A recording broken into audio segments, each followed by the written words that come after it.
gears now and talk about the private sector, which has a big role to play in moments of crisis like this one. Fran, if I could bring you in here, I want us to talk big picture and really talk to me about how the expectations of the private sector have changed among employees, customers, and society at large over the last couple of years.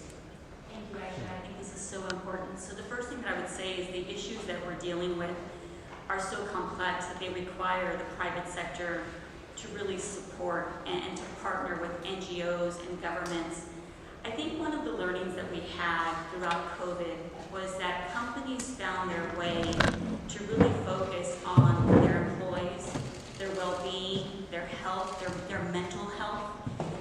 And this was a really important step for us. And I think the big question now for companies is that same focus and accountability that we have to our people, can we get there where we feel that accountability to communities around the world? And I think the most amazing thing is that for many companies, the answer is yes. And you see them showing up and supporting, and we see that here in Poland and Ukraine, which is beautiful. But there's a call to action for all of us to learn what it means to be a corporate citizen. And when we are a corporate citizen, I think what that means is that we're focused on the digital divide.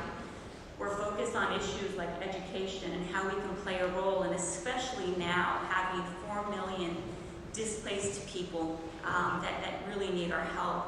We have to focus on social justice and equality for all. We have to focus on the environment. We have to focus on the systems, how we build to a regenerative planet.